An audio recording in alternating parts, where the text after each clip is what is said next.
We were debating whether or not we wanted to talk about this topic with the recent tragedy of the Florida school shooting the other day on Valentine's Day, and we decided that we need to speak up and we need to speak out because my wife and I have unique perspectives and are in the line of work that this tragedy happened in. I myself am a public school teacher, and then I'm a mental health professional. And so we decided we would come on and do a video sort of explaining our thoughts and ideas on gun violence and the school shooting, and just sort of like focusing on what we can actually do. So anytime something tragic happens to my life or to those around me or at large, my first thing is I try to think and focus on what I can actually do. What are actionable steps that I myself can do, things that can be done now. And so we're not going to be getting into the delicate issue of gun control and the actual guns themselves, although we both agree that something needs to change as far as the availability of certain types of guns or guns in general. Something has to change, right? Like there has to be something has to change. But we're gonna focus on what can be done today. What can we advocate for to try to prevent these things from happening? Because let's be honest, there's always going to be mental health issues. There's always going to be kids who are bullied. There's always going to be kids that have been neglected. What can we do as educators, as mental health professionals? What can we do? How can we advocate so that this does not continue to happen? Because it's getting ridiculous and I can't be quiet anymore about this. So that's what we're gonna get into in this video today. And so I'm gonna start and then I'll let you go. Sure. So as a teacher in a public school, in Nobody Cares, Ohio. See, I'm in my bubble, but I'm not really. I had to take a step back. When I heard about this, I, of course, looked in the news and tried to find as much as I could about it. But you get I got the sense of, oh, this type of thing can never happen to me. It would never happen where we're from. Oh, that's terrible, that's a tragedy. But it would never happen here. And that type of thinking is very dangerous. And it could be deadly. And we can't think like that. We have to be proactive. And so we're not immune to any of this. And so as a teacher, I had to take a step back and go, wow, as my school district, are we doing everything we can to prevent things like this from happening to us? And sadly, I think the answer is no. And what can be done in schools? So I'm not going to go into the history of all the mass shootings, all the school shootings. I mean, there's tons of them. And so, but many of the school shootings were done by an individual who was some sort of outcast, social outcast, or this individual was expelled from school due to behavior reasons, or they have been bullied themselves, or they had some sort of mental health issue. And a lot of these things went unnoticed, or people saw warning signs but didn't speak out. We have to speak up and speak out. If you see something suspicious, if you see a student who is struggling, who is looking depressed or down, or giving you some types of warning signs, drawing images or talking about certain things, speak up. We have to. There was reports that students at this school had suspicions about this kid. Some social network stuff that they found, a YouTube comment on a video, an Instagram post. People knew that this kid had trouble, but nobody spoke out. And we have to speak out as a teacher, as teachers, as students at schools, as administrators. We have to advocate not only for our students as a whole group, but the students themselves that are struggling. And our schools are understaffed, not just teachers, social workers, school nurses, counselors, school psychologists. I know, for example, in our district, I think we only have 2 school psychologists for over 1,000 students. Right. And their caseloads are huge, and they don't get to see and it blows my mind. I know our school social worker is running all day long. She has to pull kids out that are exhibiting extreme anger issues, frustration, aggressive, violent behaviors, outbursts. She's constantly going to and fro classrooms, pulling kids out.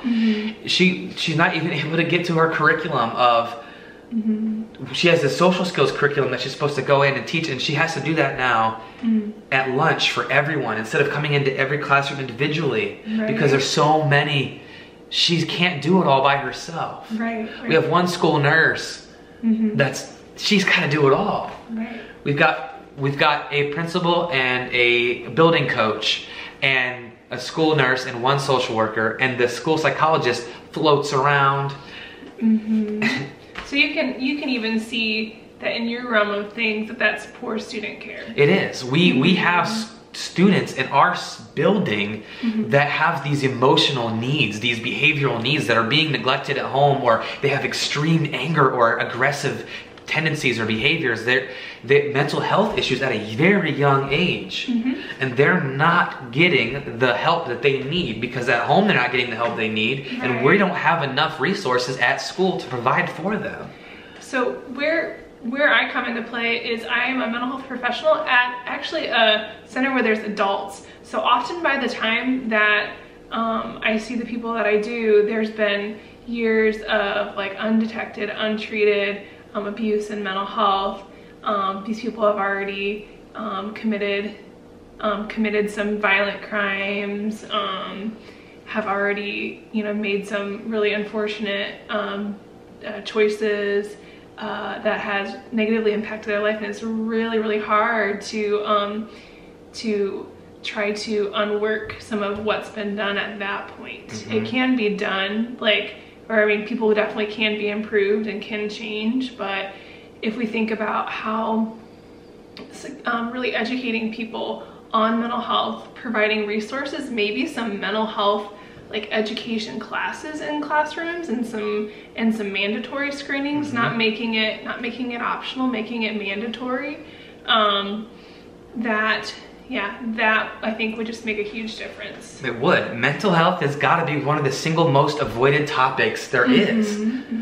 We don't talk about bipolar. We don't talk about depression and anxiety. We don't talk about those things. And mainstream media doesn't, it's a huge problem, and it's something that we need to talk about and get it out there as early as we can in the schools. Like you said, mandatory screenings at schools, school programs, talking about mental health issues. I know from a teacher standpoint, I've not one time in my 6-year career so far, my short 6-year career, have had a professional development about mental health for teachers or for students. We've had trauma care and things like that, but we've not had, as a teacher, how do you manage your own mental health? So the idea of talking about mental health, it seems like it's taboo. But then we have these instances of people that have been dealing with mental health issues, and then they go on to commit these terrible acts, and Right, unfortunately at that point, it feels like it's too late. They're slipping through the cracks, and you're getting them as adults. Now, granted, you're not seeing people who committed mass shootings, but it's, again, the whole umbrella of mental health in the United States. Now, yes, every country in the world has mental health issues. And no, not every country has mass shootings like we do. I think I heard a stat on the radio today. United States of America has 5% of the population of the world, and somewhere around 35% of the gun deaths. And so, there's a disconnect there. Something needs to change with gun laws or something. I don't know that. I don't know enough about that. And that's such a very, very delicate subject. I do know about school systems, and you do know about mental health. And so that's what we're here to focus on right now. So, like Kyle had mentioned, every country, every place, every person has the ability to have mental illness. If we look at what access to treatment looks like in our country, it's not super great, guys. It does help. It does actually help a lot of people with that are eligible for Medicaid now, that they can get treatment and get and have coverage and get that. That's really great. But there's also a lot of people, even insured people like myself, who unfortunately, I'm lucky, I can get the care, I do have the money to do it, but it's much more expensive than it should be. And it's limited to how many sessions that you like can have. It's not the best system, where especially if we're not catching it until they're adults. Right. How would their lives have been different if we would have caught that in the school system and given them what they've needed? And another thing is, again, focusing on what we can control. I myself can advocate for more resources for our students. I can advocate for that. I also can advocate, and this is one thing that I'm going to stand by, and I've heard debates on it, but I see no problem with having an armed officer in every school building. Think about deterring, right? If everybody knows that there is an armed police officer on duty in the school, maybe it might deter somebody. I don't know if it will or won't, but what could it hurt? What could it hurt? Maybe I'm being naive. If you have some information on this and you disagree and want to respectfully disagree and leave in the comment about maybe why it wouldn't be a good idea, but from my point of view, if we had a police officer in our school that was armed and everybody knew it, maybe that might deter somebody from bringing a weapon into school and trying something like this. If that was just the norm. Every school is in a town or city. Most schools are a town or city that have their own police department and can allocate some resources. Maybe you rotate it. I don't know the logistics of it. I'm just saying that's something that we can advocate for now. That's something that we don't have to. The gun thing is gonna take a long time. No matter where you stand on that side, gun laws, banning guns or banning certain guns, no matter where you stand on that side of the debate, it's gonna take time to get that worked out, no matter what we decide. But we can put officers in school buildings. We can advocate for mental health resources for our students. Trainings for trainings for students and teachers. Help students realize, like, what does it feel like to be depressed and what can you do? What do those feelings feel like?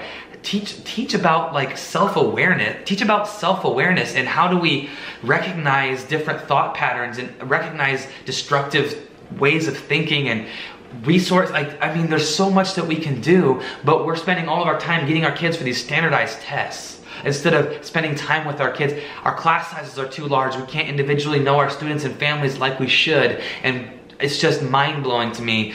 But this is something that we can affect change in now, and we don't have to wait on the politicians, the legislators. We don't have to debate left-right politics. This is something that we can do. We can advocate for right here, right now. And I ask that we do that, because yes, sending thoughts and prayers is, you know, it's all good and well, but we need to take action, and we need to demand better for our children. We need to demand better for our communities, that we have more resources, and that we're not allowing these kids, these students, to fall through the cracks and to get to a place where they feel like they need to do these terrible, evil things. That's not okay. That's just simply not okay. Yeah, well said. Well said. It's preventable, and it's even something that, like, a couple steps that I thought about that we as parents, teachers, professionals can do is, if you're a parent, you can attend a school meeting and bring this up. If you are a teacher, you can bring this up in staff meetings and supervision and such, and as a professional in the community, or even, and not just a mental health professional, but any type of individual in the community, we can call our legislators and we can ask for reform. So it's very doable. Let's not let this one slip by. How many mass shootings have to take place where it takes place, the news covers it, we talk about it, send our thoughts and prayers, and then we just cast it aside. And now, what was on sports last night? Let's talk about sports, the Olympics. Let's get it out of our heads. Let's not do that this time. Let's let this be the time that some change happens. Our kids deserve it. Our communities deserve it, and we deserve to feel safe in our own schools. We deserve to feel that. And nobody's feelings or nobody's political agenda is more valuable than our kids' lives. So that's what we're going to leave you with today. Please leave your comments down below. If you disagree or agree, please be respectful in the comments. Let's get the dialogue started. let's just start the conversation on what we can do. How can we advocate for our kids and our communities? Find your gift. Share it with the world. And remember, you are worth it. see you tomorrow.